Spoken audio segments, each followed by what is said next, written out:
Welcome to अनप्लैनेड exam. आज हम इस वीडियो में यूपीएसआई एग्जाम 2021 के लिए घटना चक्र ठोस सीरीज का सेट ई देखेंगे। इसमें हम कुछ क्वेश्चनों को टिक्स के माध्यम से भी देखेंगे। अगर आपको ये वीडियो अच्छी लगे तो इसे लाइक और शेयर करना ना भूलें। साथ ही में चैनल को सब्सक्राइब कर लें जिससे कि अगली वीडियो का नोटिफिकेशन आप तक पहुँच जाए। चलिए वीडियो को स्टार्ट करते हैं। पहला क्वेश्चन है, दोहरे कराधान से राहत किस अध्याय में दिया गया है? इसका आंसर है अध्याय 9।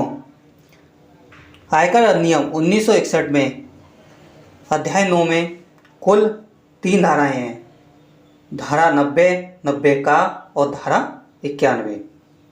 ओके, अगला क्वेश्चन है, सूचना का अधिकार अधिनियम 2005 के अनुसार यदि तीसरे पक्ष के हित शामिल हैं तो कितने अनिवार्य दिनों के भीतर जल सूचना अधिकारी को आरटीआई का जवाब देना चाहिए? इसका आंसर है ए, 40 दिन के अंदर। और साधारण समस्या से संबंधित आवेदन 30 दिन के अंदर और जीवन अथवा स्वतंत्रता से संबंधित आवेदन को 48 घंटे के अंदर जवाब देना चाहिए। अगला क्वेश्चन है, एक कौन सा मालवेयर है जिसका एक पता लगाना मुश्किल है? उसे ख़त्म करने के लिए अपनी हार्डवेयर ड्राइव को साफ करके तथा सब कुछ नए सिरे से इंस्टॉल करना पड़ता है और उसे इस तरह से डिज़ाइन किया जाता है जिससे जानकारी जुटाने वाला दूसरा मालवेयर आपके कंप्यूटर की आपकी सारी संवेदनशील जानकारी जुटा दे और आपको भनकता ना लगे। उसका नाम है रूटकिट। अगला क्वेश्चन है, सूचना प्रौद्योगिकी अधिनियम के अधीन काम वासना भड़काने वाले क्रियाकलापों में बालकों को चित्रित करने वाली सामग्री का प्रकाशन हेतु कितने अर्थदंड दिया जा सकता है? इसका आंसर है डी, 10 लाख। और ये प्रौद्योगिकी अधिनियम 2000 की धारा 67 का के अंतर्गत है। प्रथम दोष सिद्ध पर 5 वर्ष तक का कारावास तथा 10 लाख रुपए और दूसरी बार दोष सिद्ध पर 7 वर्ष का कारावास और 10 लाख रुपए का प्रावधान है।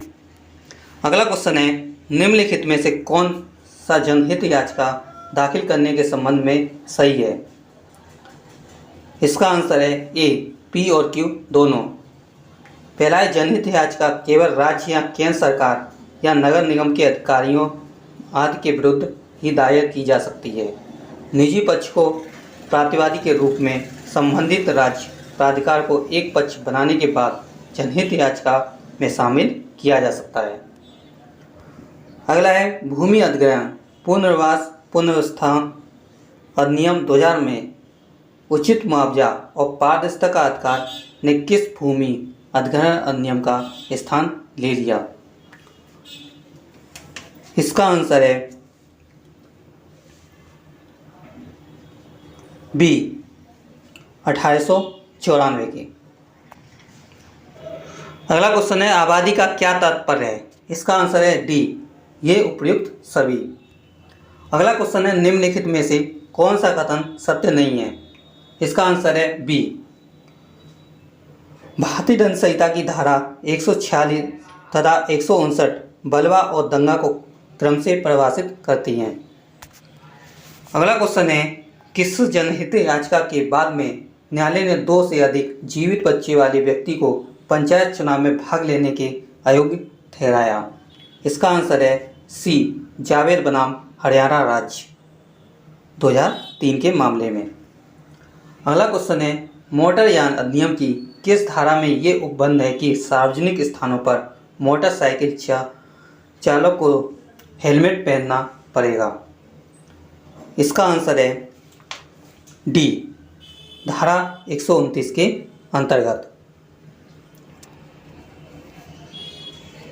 अगला क्वेश्चन है, राज्य के नीति निर्देशक तत्वों में से वह कौन सा अनुच्छेद है जो कार्यपालिका से न्यायपालिका को पृथक करता है? इसका आंसर है डी, अनुच्छेद 50।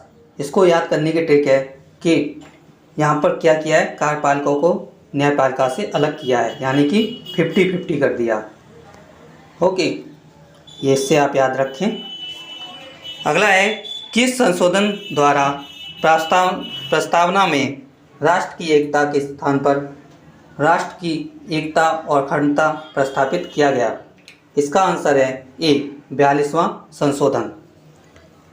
42वां संशोधन 1976। इसकी सन याद आप कैसे रखेंगे? यहाँ आप देख रहे होंगे 42 में 4 और 2 दोनों को जोड़ देंगे तो यहाँ कितना आ जाएगा 6, 1976। अगला है निम्नलिखित में से कौन से आपातकाल राष्ट्रपति उद्घोषित कर सकते हैं? इसका आंसर है डी उपयुक्त सभी। राष्ट्र आपातकाल, राज्यों में संवैधानिक तंत्र की विफलता की दशा में आपातकाल और विपत्ति आपातकाल। और ये आपके किस अनुच्छेद में है? ये आपका है 352 में, और अगला है 356 में, और ये है 360 में। अगला है उच्चतम न्यायालय के न्यायाधीश को हटाने का आधार क्या है? तो इसका आंसर है ए सिद्ध कदाचार या अक्षमता, और ये भारत के संविधान के अनुच्छेद 124 के 4 में है। अगला है लोकसभा और विधानसभा का सदस्य बनने के लिए न्यूनतम आयु कितने वर्ष है? इसका आंसर है बी 25 वर्ष। अगला है भारतीय संसद के दोनों सदनों की संयुक्त बैठक के संबंध में निम्नलिखित में से कौन सा कथन सत्य है? इसका आंसर है सी, ये आपके दोनों ही सही हैं। संसद की संयुक्त बैठक के अध्यक्ष लोकसभा के अध्यक्ष होते हैं और संसद की संयुक्त बैठक को राष्ट्रपति द्वारा बुलाया जाता है। अगला क्वेश्चन है उपराष्ट्रपति पदेन सभापति होते हैं। इसका आंसर है बी राज्यसभा की। अगला क्वेश्चन है कोई विधेयक धन विधेयक है अथवा नहीं, ऐसा विवाद होने पर किसका निर्णय कौन करता है? इसका आंसर है डी लोकसभा अध्यक्ष।